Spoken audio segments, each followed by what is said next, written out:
Our youth are mastering this thing called blank look. They just look at you. They have no expression. They're just blah. And this is happening. I don't know if it's happening where you are. It's happening here. It's happening all over the United States, where they're mastering the blank look. They do it so well where it becomes a part of their interactions. So we've got to share with our students, our children, that a smile speaks volumes.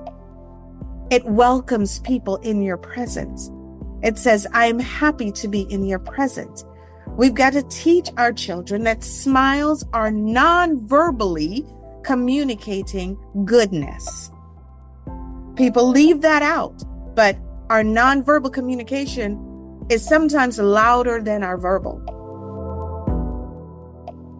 Welcome to the Family Dialogues podcast. I am Dr. Taniesha Burke. In a world where social graces are fading and family dinners feel like battlegrounds, could teaching etiquette be the secret for building stronger, more respectful families? Today, we're exploring how manners aren't just polite, they're the foundation for confidence, connection, and lasting family bonds that help children thrive in any setting. To guide us, we are thrilled to welcome etiquette expert, Mrs. Jackie Vernon Thompson. Jackie is a certified etiquette expert, Amazon #1 bestseller author of the book Transformative Etiquette, and founder of From the Inside Out School of Etiquette. With a Bachelor of Science in Communication, she empowers children, adults, and professionals worldwide through classes on dining etiquette, social graces, business protocol, and more, reaching over 4 million social media followers and certifying more than 350 consultants internationally. Featured in USA Today, Newsweek, and NBC, she also leads the nonprofit Youth Empowerment Village, offering free summer programs for youth aged 10 to 17, focused on public speaking, professionalism, and etiquette. Jackie, welcome to our podcast. Oh, thank you so much, Dr. Berg. It is a pleasure to be here. I'm excited about our conversation. We're living in a world where, over the many years, decades, really from the mid-20th century, the importance of etiquette has been decreasing. And I think many would realize a sharp decrease since maybe the 60s, 70s. I wanted to speak to you about why it is important that we embrace these protocols and etiquettes and social rules, and also how it helps to develop our children as it relates to how they navigate the world. So to begin the conversation, etiquette is a niche that is growing, and I'm very curious as a communications expert, how did you decide to become an etiquette expert? What is the backstory there? I love that question because it allows me to give my creator the credit, because it wasn't my idea.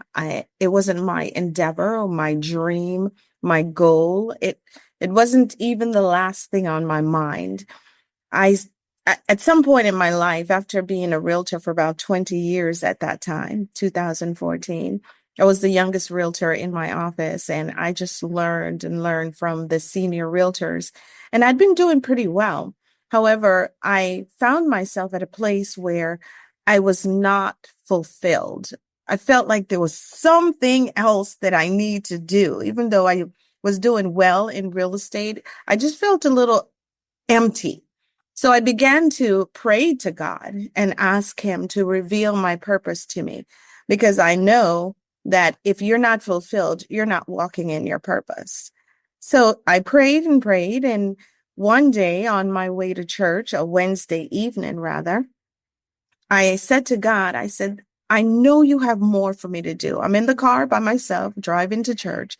He didn't answer me at that point. However, once I arrived church and I'm sitting there and the pastor's preaching, someone said to me, a voice said to me, as if they were sitting right next to me, when you get home, sit still so I can speak to you. It was so clear. I mean, there was no doubt. So I went home and got myself together. And right before my slumber, I heard a voice say, I want you to establish etiquette DVDs and an etiquette school. That's it. Nothing else. The next day, I asked my husband to join me in the living room. I sat him down and I said, "This is what transpired last night." He said, his first response was, "If God said it, then we have no choice but to obey it." And that was January 2014. And from there, I started doing research, wondering, is there such a thing? Because I'd never used the word etiquette. I always heard of finishing school back in the day. However, I always thought it was for the elite. My mom reared 5 children by herself. She could not afford to send us to finishing school. So it was always just a thought, an idea for me of a finishing school, never thinking that I would be the one actually establishing a finishing school. Now, of course, etiquette school. So I became certified by 2 different universities, etiquette academies. And 12 years later, here I am. It's just been an enormous journey. And I'm just thrilled and blessed that God chose me to walk this journey with the world. Thank you so much for sharing that background. It's My wonderful pleasure. that you have this ministry that is impacting families all around the world. You have such a wide social media presence, and there's so many families who are learning the importance of etiquette and manners and respect, something that has been on the rapid decrease over the past couple of decades. I want Yes. to ask you, why do you believe families should prioritize teaching etiquette protocols at home? And how do you see that strengthening the family and also children's development? Absolutely. That is such a great question. Behavior, conduct, ethics, all of those all of those begin at home. Our parents are, in this day and time, our parents are more focused on being their children's friend than being their disciplinary. They're afraid of their child getting upset at them. I don't know about you, but back in the day, if I even made a face, my mom was like, "What?" That, Or not only that, if you're a teenager, are you smelling yourself? yes. So I don't know what's happening. It is time for our parents to take back the authoritative position in the home. Now, mind you, this is not all parents because there are some phenomenal parents out there. I must always say that. However, there are enough parents who are not teaching the foundational ethics and protocols and behaviors, because when they teach these things, the child then goes out in the world and operates properly, appropriately, respect people.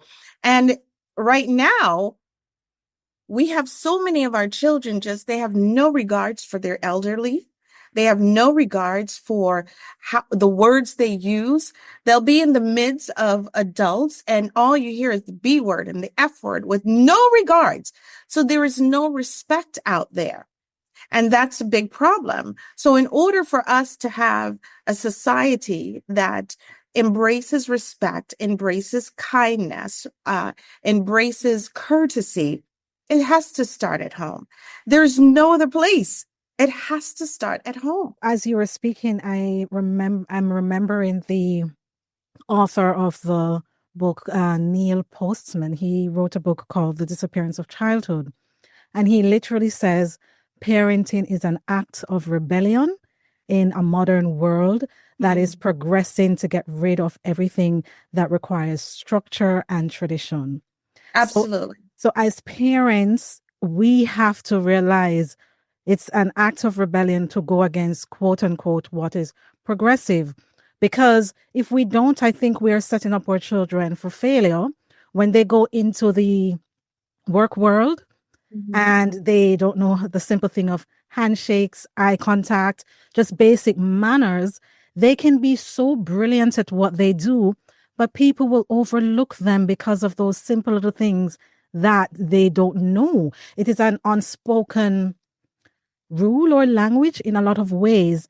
And when persons in management see children who know those protocols, they give them the opportunity to shine more than the others who think it's cool to be disrespectful and call persons by their first name without even Mm, asking them, what should I refer to you as? Those little things can take a child a far, far way in whether they're in the business world or even academic world or the social settings in general.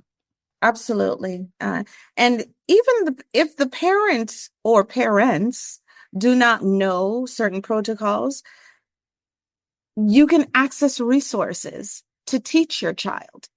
There are so many resources out there. There is no reason for a parent to send a child out to school or when they graduate from college out into the world, not being armed with these protocols. Because once you learn how to conduct yourself in public, how to greet someone, how to give a firm handshake, the importance of eye contact, once you learn those things, it boosts your confidence. Yes. Which parent would not want to boost the confidence of their child?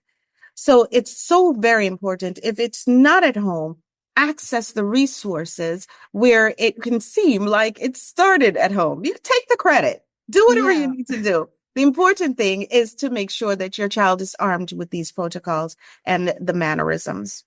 And I think it's important too. I perhaps you have encountered this. It is not a classist white person, rich person thing just to carry yourself with respect, just to speak with confidence, using proper sentence structure, not using foul language and all of that. I think sometimes parents might feel a little bit nervous, or even young people, to say, I don't want to be seen as too white or too upper class, or as Jamaicans would say, too uptown, that kind of thing. Can you Or speak to on stush. that? Right. Or too stush. Can you speak on that? Absolutely. I have, unfortunately, a number of folks who follow me and have stated, well, this is for white people. No, you're essentially saying that people of other persuasions are not to be proper, not to be appropriate. That I totally dispute that whole mindset.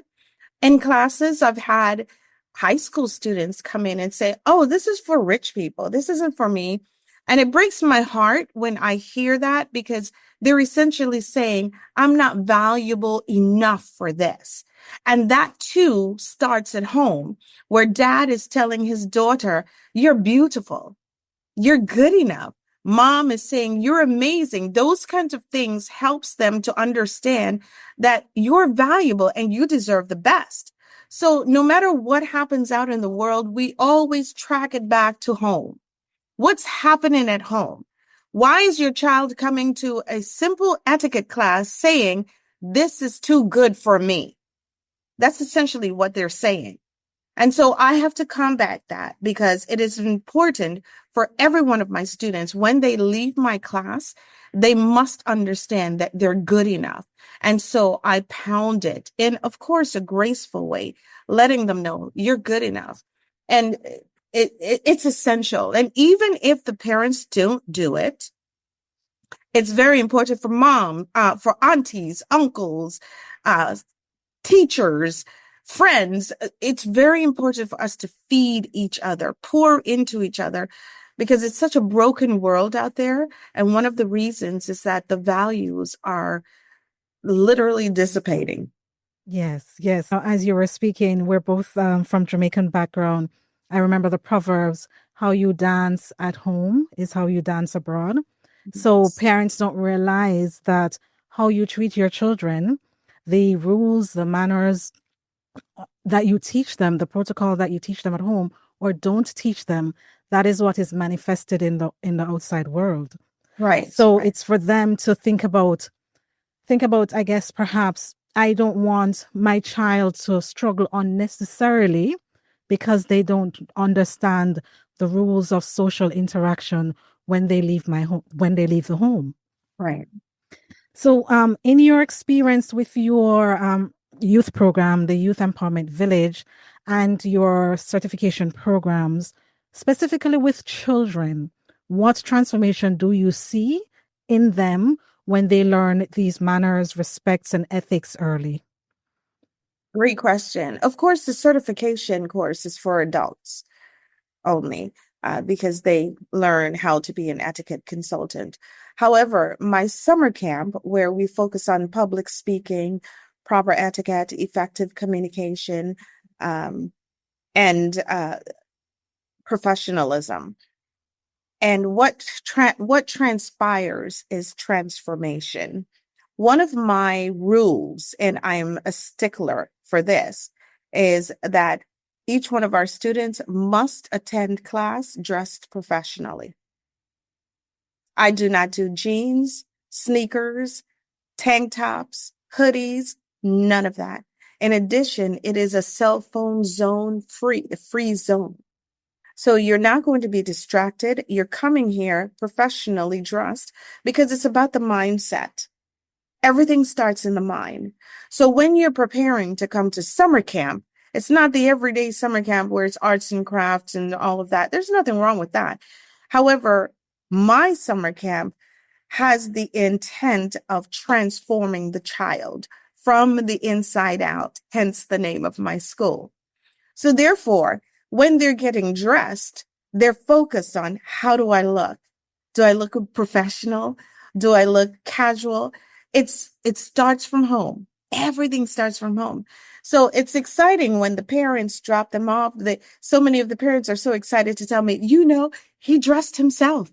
He was so excited. He said, Mom, I need to wear this. And that's where it begins, because it's such a problem right now in society, how people dress. So midway, not even midway, like a quarter ways through the summer camp, our children are transformed. They raise their standards. They expect more of themselves. And it's not, oh, Mrs. Thompson expects this, is I teach them to expect it of themselves. And that's where the transformation takes place. So when I see them years later, they're like, hi, Mrs. Thompson, I'm still doing this and doing that. And that fills my heart. So I know that I'm walking in my purpose. This is why God created me. I'm so excited to walk in my purpose. Yes, and I was just thinking too, the level of self-love and the self-worth that they leave with at the end of the program that will Yes. help them to just navigate. And also even academically, I'm thinking too, even as adults, the way we dress affects our mood. So if you Mm-hmm. dress sloppily and you don't care, how you do one thing usually is how you do everything else, that can then filter out into other things. So I'm thinking as well with your program, at the end of it, they feel so good about themselves that Yes. other aspects of their life, whether it's academic, sibling relationship, parent-child relationship, that they want those areas to also be in good standing, similar to how they feel about themselves. Absolutely. And I can share with you that one of the things that we do, of course, we teach them table etiquette because that is important. Even in the professional world, we close deals at the table at times, right? So after teaching them table etiquette, we have a celebratory luncheon. I take them to a five-star restaurant. Many of the students have never experienced that, and they won't experience it again until they become an adult and decide that they are good enough for that experience. And there they enjoy a multi-course meal. They're dressed really nice. And it's just all about making sure that the child or children understand that they're good enough for this experience. Not only that, my summer camp students, then within a few months after the summer camp, we take them to the capital in Tallahassee, and they interact for 4 days with state representatives and senators. They are dressed professionally. They know how to give a firm handshake, look in the eyes, start with the small talk. Hello, how are you? I'm doing well. Reciprocate and so forth. And they realize that they are good enough to sit in the decision-making seats. And so it's a powerful transformation. It's not just a summer camp. It is a summer camp with intent, not just to occupy the space and the time. Yes, and it gives them the opportunity to see the possibilities that are available for them. Because I Right. think a lot of children who may be from lower income background, they're not exposed to these different environments. So that kind of program do get them to see that it's possible to consider of other professional aspects of life and what they're going to study and so on. How can etiquette training help families counteract the decline in social standards and foster more respect among siblings and the parent-child relationship in particular? You mentioned before that lots of parents want to be their children's friends instead of being the parent where you are going to be the bad guy sometimes. So if you are teaching your children proper etiquette and so on, how does that help with the stopping the decline in standard as it relates to mutual respect among siblings and parents? Of course, you've heard the statement, each one teach one, right? Yes, another Jamaican Yeah, proverb. it's very Yes, common. However, yes. it's very real. It is important when are you referring to how they interact with their siblings and how they interact in the home or how it is transferred out in society? Let's start in the home because I think parents underestimate how their environment, how the ecosystem in the home affects their children's behavior and Mhm. self-worth. So if you're going to focus on making etiquette, ethics, and so on, and manners the center of your family values, how that can shape the parent-child relationship. Absolutely. Now, parents, it is such a broken system right now. It's just incredible. Children no longer do chores, so many of them. And when you assign your child chores, it's assigning them responsibility and helping them to understand you're responsible for this, so you take care of it. We're leaving it in your hands because that's the same thing that's going to happen when they go out into society. When they're working, they have responsibilities. So many parents are not understanding the impact of giving their child responsibilities and setting boundaries. Yes, you can be on your phone, but only 30 minutes. You can't be on your phone hours and hours scrolling. That's idle time. You're not being productive. So when parents really put their foot down and say, you know what? On Sundays, you're doing this. On whichever day after school, you're doing that. Structure helps a child to be more disciplined. And so when they're out of your presence, they know. It's so impressive at times when I'm working with students and let's say the siblings are together in the class and I offer something, probably something to eat or whatever. And one child said, Mom doesn't allow us to eat that. The child is out of their presence. However, that child is still disciplined. It is rare. It rarely happens. However, it is impressive when a child says, I'm not allowed to do that. Or child says, this is what I need to do before I do that. That's kind of lost right now. So discipline, structure, learning moderation, and those types of things in the home helps them to not only interact with each other in an appropriate way at home, it also filters out into the world. Yes, and the whole thing with structure, I think parents underestimate from a parenting point of view. When you provide structure and boundaries with your children, the important thing is that it lowers the level of anxiety that they might experience because unpredictability, lack of structure causes a child not to know what is going to happen to them. So a lot of times parents see misbehavior when it's actually anxiety because their children have no structure, they have no Right. limits, and they have no boundaries. So that's just another tip for parents to also consider, in addition to what you mentioned. So lots of parents might be starting from zero. Unfortunately, they might have been in a home where their parents and grandparents, extended family did not teach them, how to be etiquette focused. What would you recommend as a starting point for them to gradually start building? What are some key manners, behaviors that every single child must have, no matter which background they're from? Well, unfortunately, the basics is out the window. The please and thank yous, the you're welcome, my pleasure.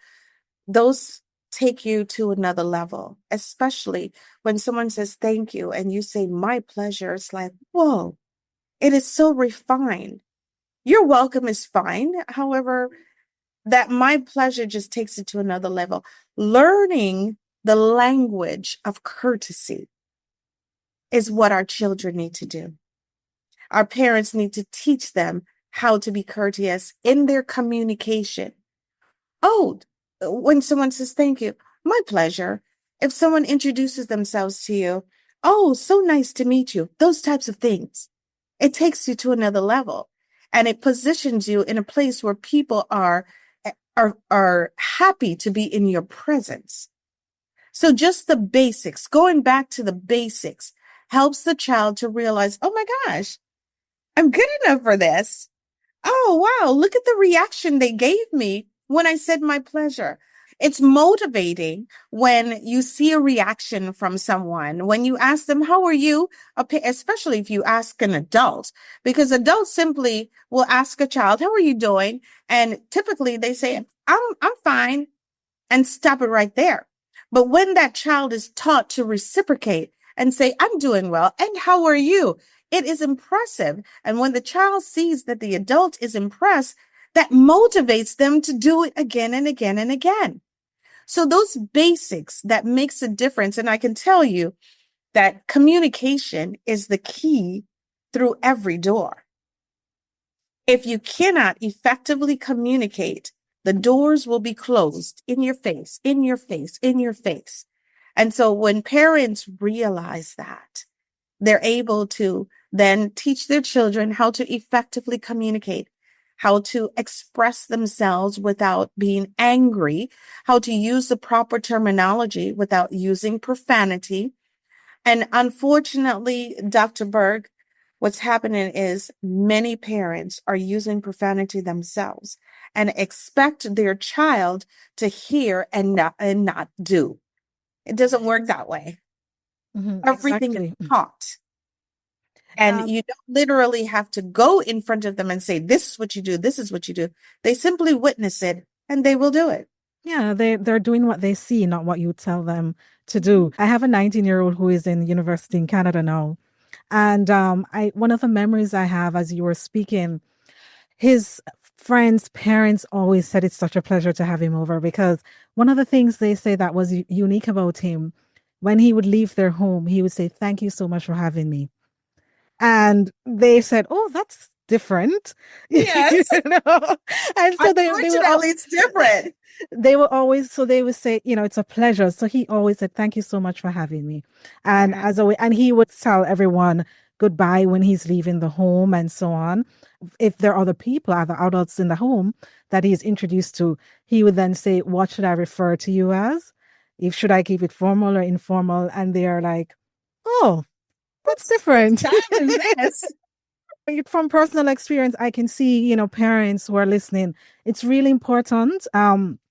Other parents want your children to be around them and their children too, because hey, I want you to rub off on my child a little bit, kind of thing. And it's so the atmosphere of just having you around, and that can open many opportunities for you, whether you're in high school or in the work world. You just never know. When people see that you're so respectful, they have this open heart and happiness just being around you and Right, want to help you instead of right. like, oh boy, can we hurry up and get this interaction over and done with? This is too It's much like for me, this kind of child thing. doesn't talk. Yeah. Yeah, So, that what's happening also is I don't know why, but our youth are mastering this thing called blank look. oh, Yeah, they just look at you. They have no expression. They're just blah. And this is happening. I don't know if it's happening where you are, but it's happening here. It's happening all over the United States where they're mastering the blank look. They do it so well where it becomes a part of their interactions. So we've got to share with our students, our children, that a smile speaks volumes. It welcomes people in your presence. It says, I'm happy to be in your presence. We've got to teach our children that smiles are non-verbally communicating goodness. People leave that out, but our nonverbal communication is sometimes louder than our verbal. Yes. I wonder if that has something to do with the cell phone because they're just looking, staring at it at all times. And maybe a lot of children are no longer having enough face-to-face interaction to learn that, hey, those social cues, the expression on your face and so on. I wonder if the addiction to the electronics has something to do with it. I'm sure because it keeps them from speaking, for one. It keeps them from communicating. They're just looking at it. You're right on the point. They're just looking at it. Sometimes they will laugh at something if it's funny. However, they're learning to communicate with a device rather than people.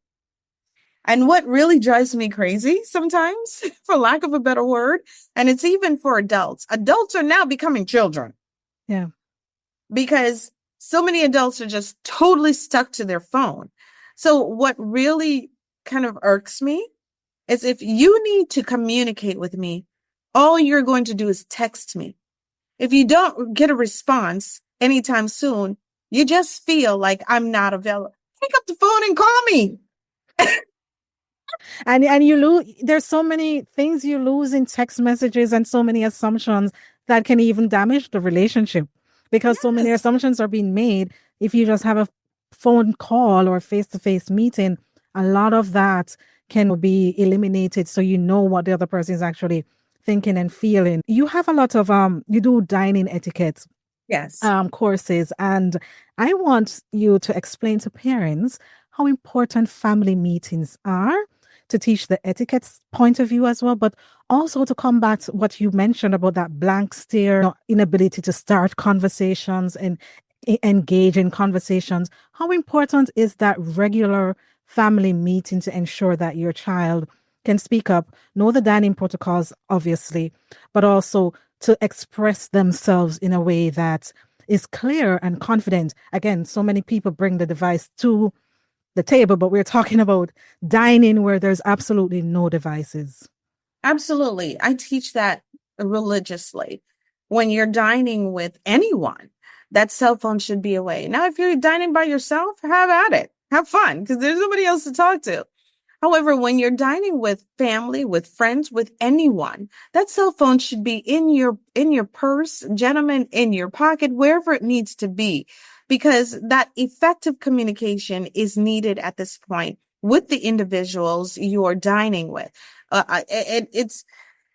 It really kind of confuses me especially when I see a couple out and both are on the phone. I'm like, is That's a this a big date or disconnect. just Yeah, it's a big disconnect. it's a huge disconnect. So that cell phone needs to be out of sight, out of mind. There's no question about it.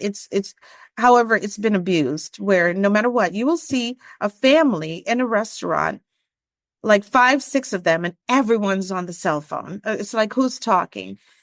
However, the everyday casual meetings where the family is sitting and just saying, how was your day?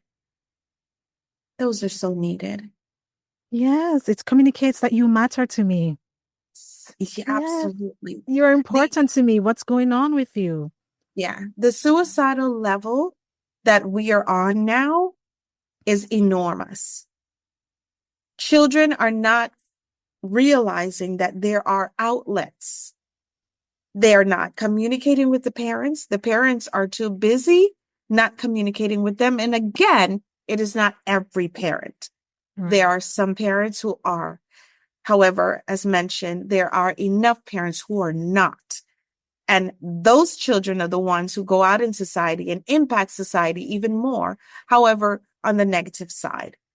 So they feel that there is no outlet. Then they're like, I'm just giving up. My parents don't care. My teacher doesn't care. Nobody cares. I'm giving up. So taking that, what you just mentioned, that simple task for 15 minutes, let's talk. What's going on? I ask my stepdaughter that every time she comes over. She's there every other weekend and every other Thursday.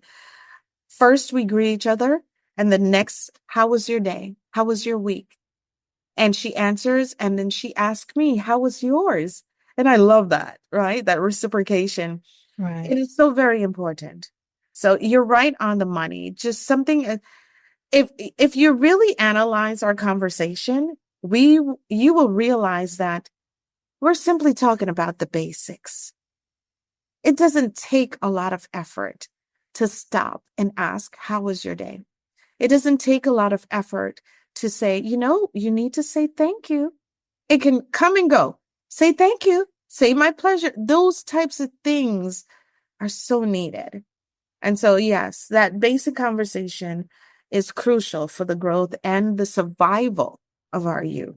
Quick break for listeners tuning in. I have a question for you. Are you a subscriber to this podcast? If this conversation is resonating with you, please hit subscribe so you never miss an episode. Drop a 5-star rating and leave a quick comment. It really helps other families find us and keep these conversations growing. If you want to continue the conversation, you can join us on Facebook or Instagram at Dr. Taniesha Burke. Thank you so much. Let's jump back into it. One parenting phrase that came to mind just now is a misbehaving child is a discouraged child. So sometimes our children are misbehaving, and it could be also that they don't feel that they matter. They don't feel that they're cared for. And so I feel horrible.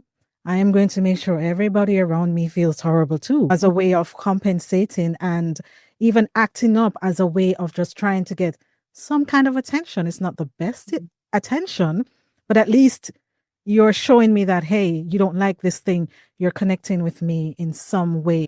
What are some ways that parents at home can practice these greetings, introduction, eye contact, and so on to help their children to practice so that they can do it confidently when they go out? Something as simple as when you teach the child, when you wake in the morning and you come amongst others in the home, greet them. Good morning. How was your night? And reciprocate. It's just so pleasant. And just learning how to communicate with family. It's not about coming home and going straight to your room. It's about coming home and sitting in the family room with others. If you all are watching a movie, sit and watch a movie together. Comment on what's happening in the movie. And what do you think about that? Just casual conversation helps them to realize that it's not just about me, and I should not be isolated, because isolation causes you to be idle in works and in your mind. And when you're idle in your mind, things happen. So just the simple interactions in the home. Mom, would you like me to get you some water? Those kinds of things. Would you like this? If you decide that you're going to go into the pantry and get some chips or something, Mom, would you like chips? Or your sister or your brother, those types of things. And I've got to share with you that all that we're discussing is even more crucial for children who do not have a relationship with one of their parents. That is crucial because, believe it or not, even if the child doesn't show it, they have a void in their heart. Mom is not there. Dad is not there. You've got to make sure that you stroke him or stroke her. You've got to make sure you provide them with that value. You're loved. You're good enough. And the way children interpret love is quality time. And that's what's missing in society. Quality time. You will spend hours at work. However, when you get home, where's the time for your child? Yes, it's sometimes parents think it has to be a big, elaborate thing, but it's just simply 10 minutes. Hey, do you want to help me to prep for dinner? And while you're Yes. prepping for dinner is to have those conversations. Or if a child is studying in their room, similar to what you said with the parents can say, hey, see, you're studying. Do you want a little snack? Should I make you some tea or something just to communicate to the child that I notice you're studying. I notice you're busy and I want to help you by making sure you're nourished while you do that. It's simple Yes. things.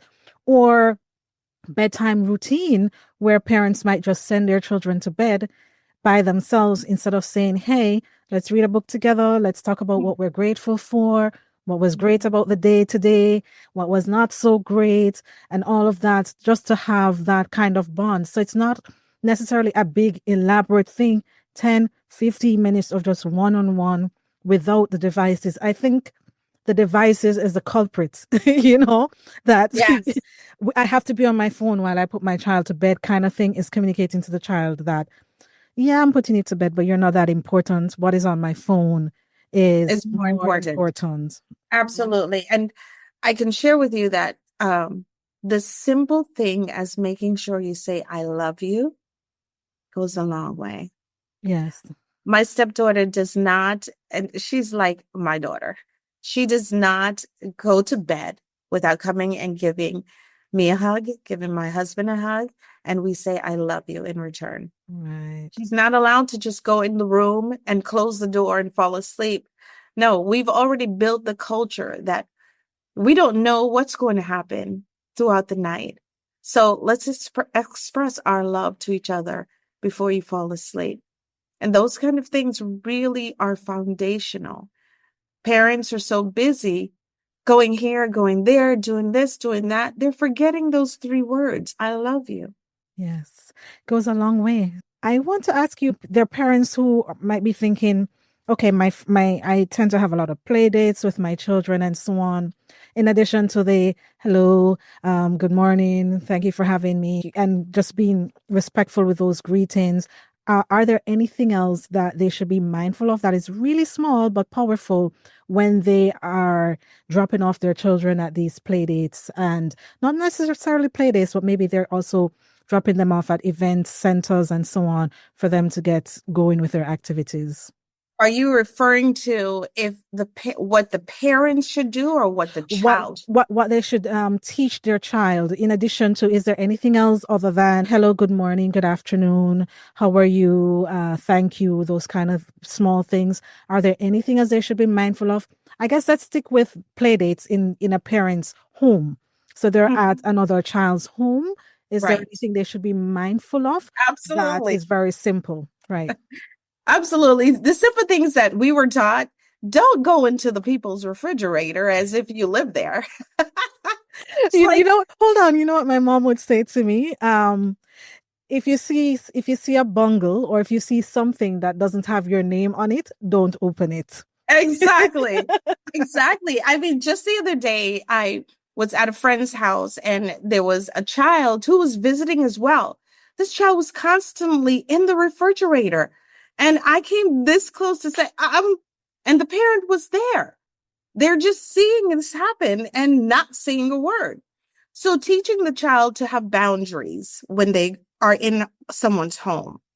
Ask for anything you would like. Ask respectfully, may I, not can I, may I have? And it's not may I get, because you're asking to go and get it. May I have it, not can I? And just being polite. Thank you so much when it's given to you. It's just all of those things. Thank you. May I? Knowing your boundaries. Don't go into someone's room. If the door is closed, don't enter. You knock, and all of those things. These are so basic though, Yes, and it's and they're not missing. being taught. Yes. When One of you the enter someone's home, you say hello first. I'm teaching my students, when you enter a space where people already exist, it is your job to greet them. They're already there. You're coming into their space, so you speak. And yes. they're like, well, what? No, you are entering their space. Good morning, Ms. Whatever it is. Good morning, Dr. Burke. Thank you for having me. It's so awesome to be here. Those kind of things. Being excited, showing enthusiasm, showing gratitude, that's got to be taught. Yes, and one thing my mom told me too is that when you go somewhere, leave it the way you found it or better, preferably better. So it's to Yeah. be mindful of when you go to someone's home, you're eating, you're not having crumbs and all of that. You use the bathroom, you don't have water all over the counter, you clean up, you make sure you leave it the way you found it or better than how you found it. And I don't Exactly. think a lot of parents are telling their children that. So they go to other people's home and they might be like, oh, it was fun having so and so here, but man, they're messy, and they Put your don't feet in the chair or in the exactly. couch. Yeah. I want to talk to you about one of your pet peeves that I've seen on Instagram, and it is the way people are dressing now. It's like the casual has just become so casual that I don't know, it communicates lack of self-love, it communicates lack of self-respect, it communicates lack of respect for the other people around. Would you say to parents regarding how their children dress? Maybe you can do it in category when they go out, maybe early childhood, middle childhood, and teenagers. What would you recommend to parents that they should be mindful of? Because I know it's a pet peeve of yours for sure. It is definitely a pet peeve of mine. I'm just in shock every day. I'm like, why am I shocked? It's happening so often. But I'm in shock because literally you rolled out of your bed in your pajamas and came to the mall. What's going on in your mind? You know, and so parents are allowing this. And in South Florida, and I'm sure it is in the same in some other states, the school system has pajama day, Oh, okay. which tells their child you can literally wear what you slept in to school, hang out in school for 8 hours. Then, of course, mom picks you up. You don't go straight home. Mom goes to the Walmart, to Publix, to wherever, and you're in your pajamas. They created that culture. And now it's out of hand. And so, what parents have to really help their child to understand is that again, here we go, your nonverbal communicates. There are opportunities out there in the world. You never know who has an opportunity for you. So the way you show up will tell them to extend that opportunity to you or give it to the next person who's ready. And opportunities do not die. They simply move on to the next person who is prepared for it. So understanding that when you go out in public and you're wearing pajamas, you're wearing a hair bonnet, it says you are not prepared. You're not ready for this. And it's equally as important going out in public with wrinkled clothing. Hello, you're speaking to people. You're saying you did not care. You did not take the time to put yourself together. And at that point, we don't have to accept you the way you are. No, we don't. We can accept the other person. And lastly, another one of my pet peeve, why is no one wearing belts? I don't understand what's going on. Yes, they have these nice suits on and there's no belts. That's true. Even jeans.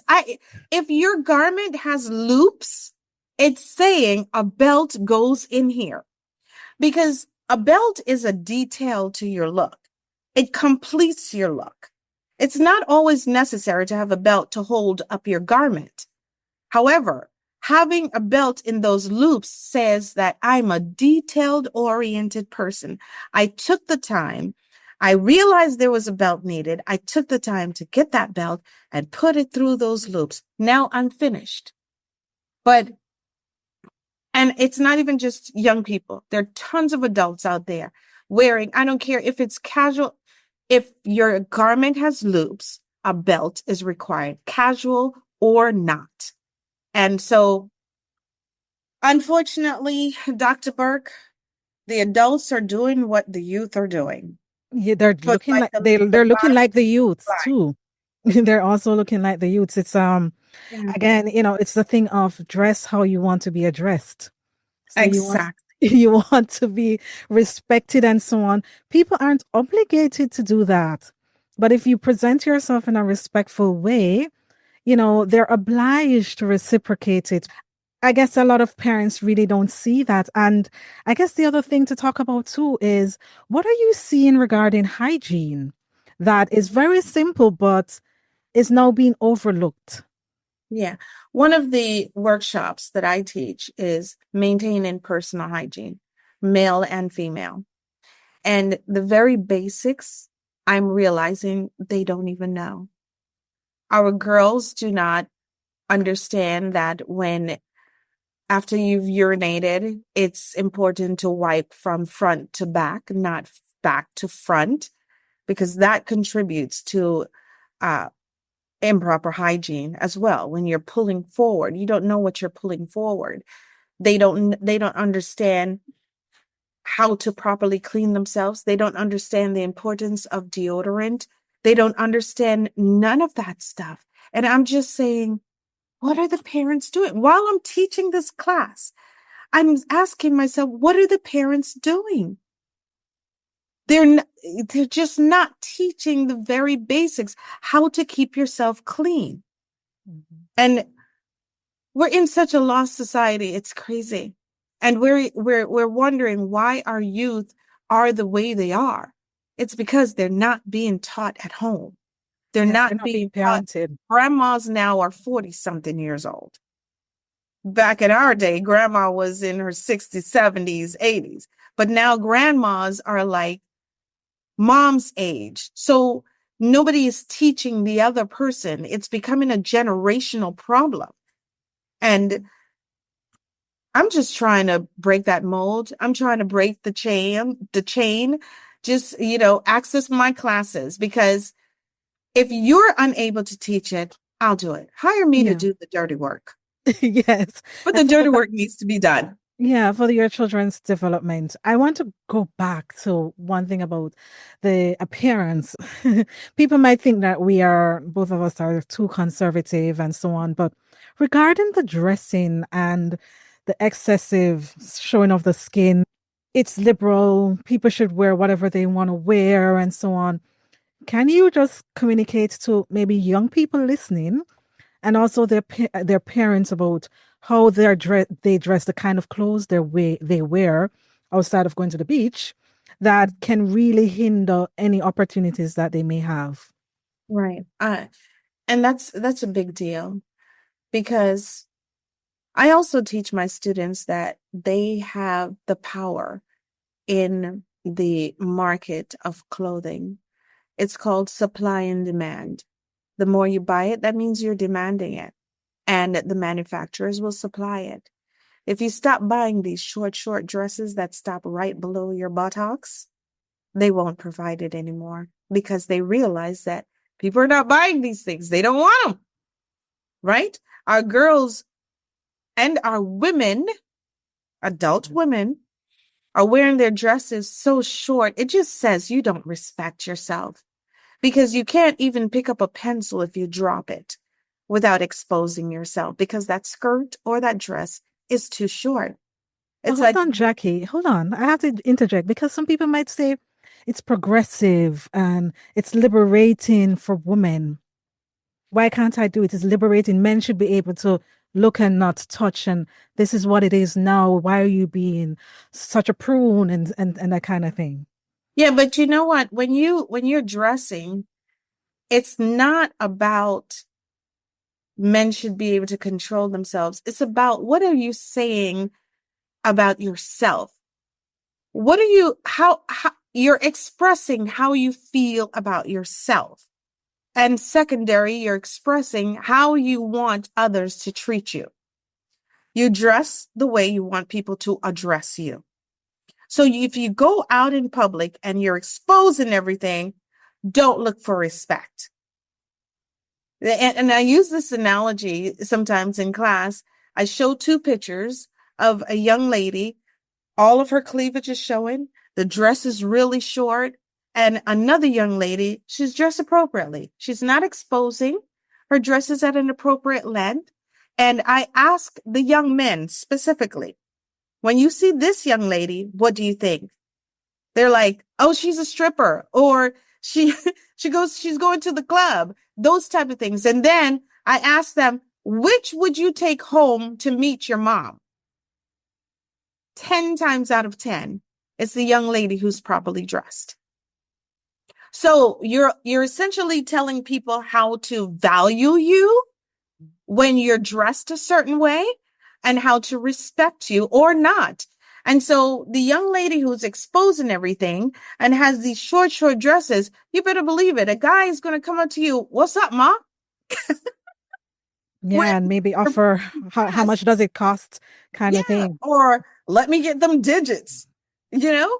And if you're properly dressed, he will come to you. Hi, how are you? What's your name? Respect is completely different. So you have to ask yourself when you're dressing in the morning, how do you want the public to address you? And your attire, the way you wear it, tells them exactly how to address you. I think also too, Jackie, maybe you can speak on the fact that I know some young girls, teenagers might say, well, everybody's dressing like that, and if I don't dress like that, I'm going to be feeling left out, and they're going to think I'm too boring and I'm too traditional, and I want to be part of the hit fashion trend of the moment. What would you say to those young people or parents who have young women or young men, having the pants all the way down where everything is exposing? What would you say to them that they can communicate to their children that you don't have to be part of what is trendy? Mhm. Yes, I'm glad you mentioned the young men because that's a whole different issue. Wearing the pants under their buttocks, not wearing their belt. It's across the board. It's just sad. One of the things that I do with my students, which is crucial, is I help them not to just look at the here and now. I encourage them to make goals. When parents sit and talk with their child or children about their goals, and not their goals 1 week from now, your goals 5 years from now. Where do you see yourself 5 years from now? When you've set a goal, you will do everything necessary to try to fulfill that goal. And that has a lot to do with the way you present yourself.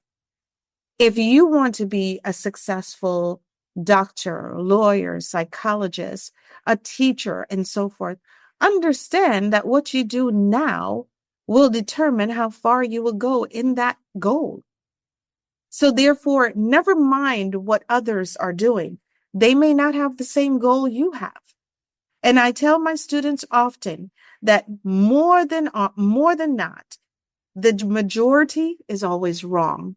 It is the minority, and we're not talking about color. We're talking about the number. It's the minority that usually stand for right and move further than the majority. So you decide if you want to be a part of the majority, everybody who's not going anywhere, or the minority who has taken their time, they've made their goals, they set boundaries, they're disciplined, and they're focused. Which one do you want to be a part of? Yeah, And they have to honestly answer. I see this going back to the family. So parents who are listening, you have to really sit and build a relationship with Mhm. your children. You have to also, as a family, decide what your family values and expectations are, and sit with your child and ask, where do you see yourself in 5, 10 years from now? So that you can help them. One thing with young people is prospective thinking is not something that is developed for them. So in them.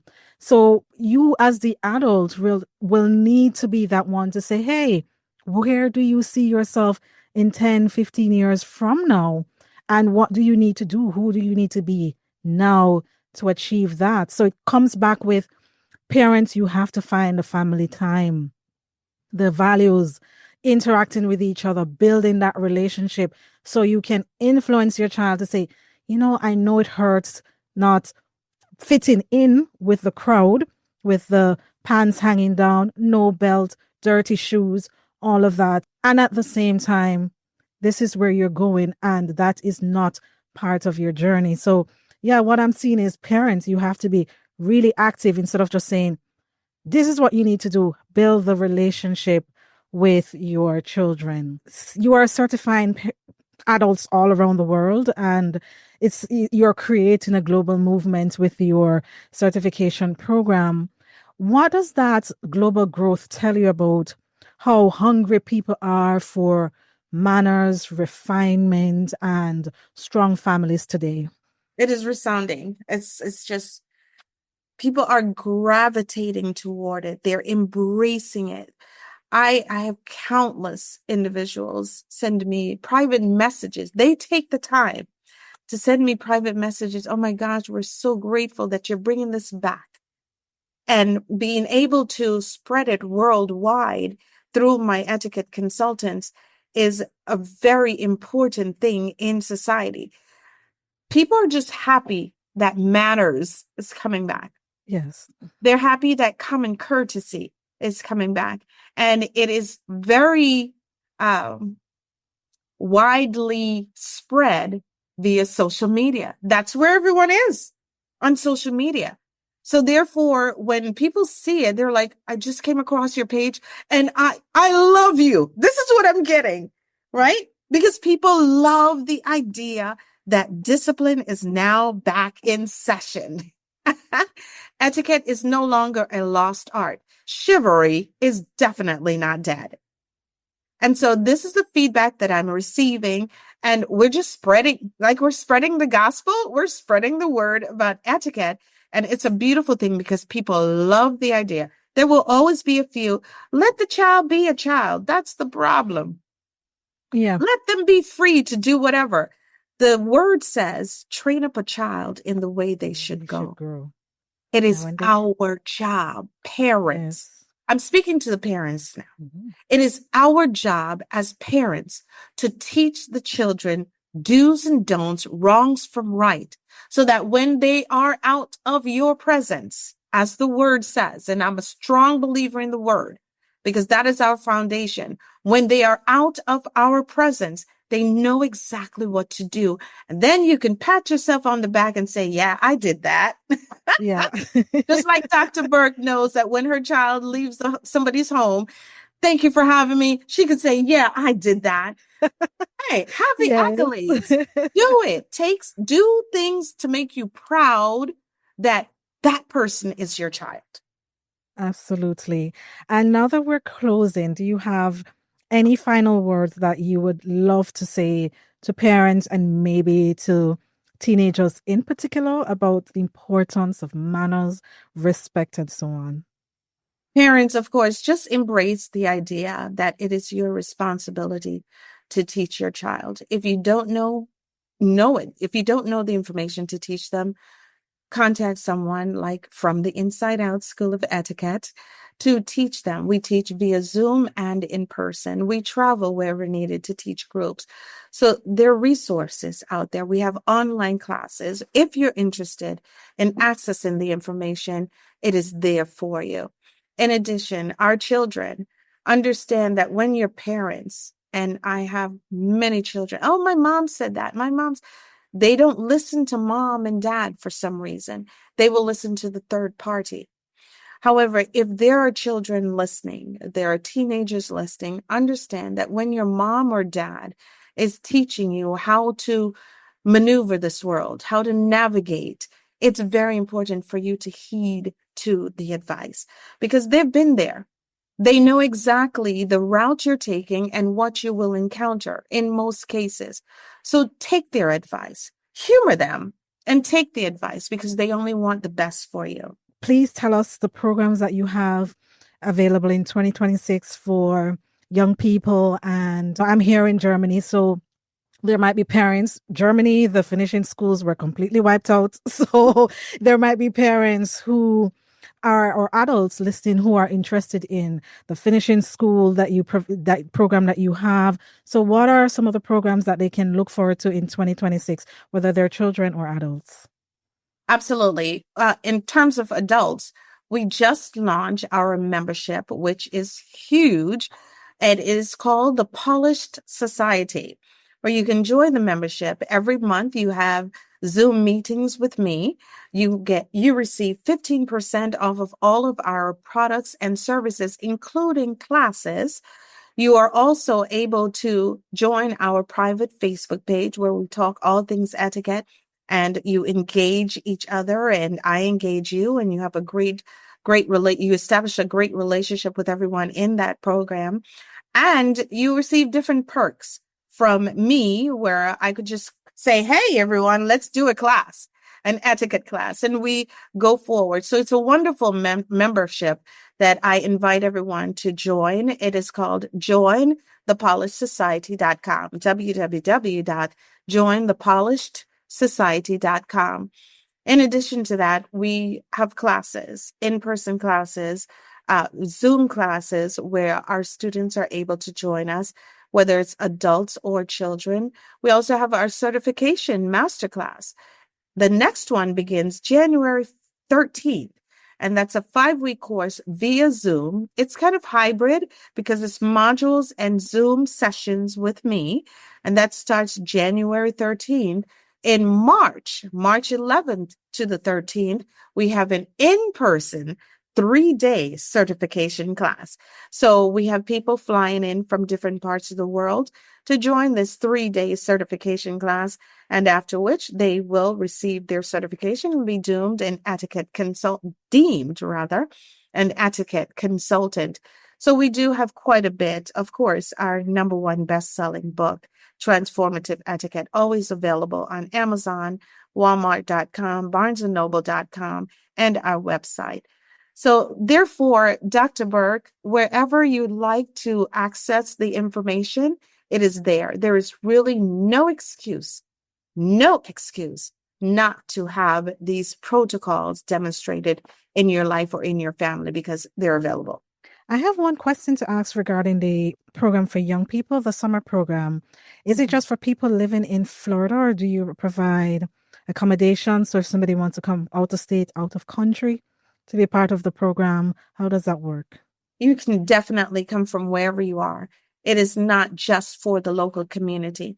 Of course, we have great relationships with the local municipalities because they support it, they sponsor. However, it is open to our children in general. I've had parents come from far for the summer just to make sure their child is in the class. And it's open.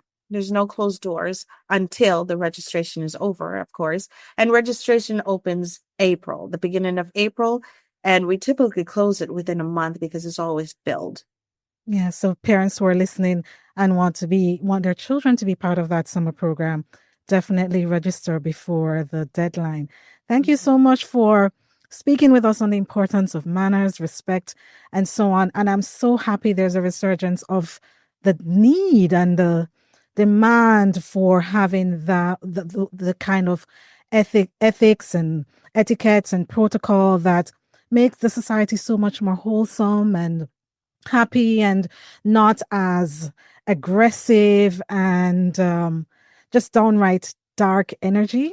When you have the manners and the respect and the kindness present, interactions are just so much more better. So I am so happy that you're championing that push to shift the culture to getting back to the basics of manners and respect. Thank you so much for joining us. My pleasure. And may I share my website and email? Yes, sure. Oh, wonderful. Website, social media, everything. Sorry. Where can everybody find you? Yes, our website is FromTheInsideOut.soe.com. And that SOE is the acronym for School of Etiquette. So www.FromTheInsideOut.soe.com. You may email us at info@FromTheInsideOut.soe.com. And you will email us to receive our package of topics for children or adults. So it's not just to email, you just request the package and you'll be able to see all of the topics, our credentials, and everything that our school offers. In addition, our social media platforms are From the Inside Out, SOE. Facebook, Everywhere. Yeah. Yes, Facebook, Instagram, TikTok, LinkedIn, YouTube. You can find us from the inside out, SOE, and we're excited to have the opportunity to work with you and or your children. The holidays are upon us, and so it's great for families to have etiquette classes together. That means you're growing together and you're not just saying, you need this, you need this. Let's all have this experience together. So thank you so much, Dr. Burke, for having me. It was an absolute pleasure.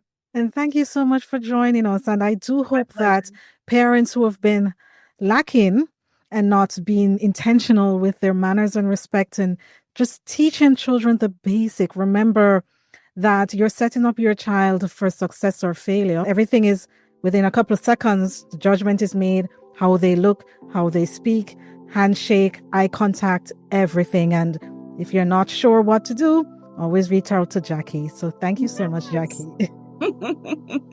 Thank you so much. It was my pleasure.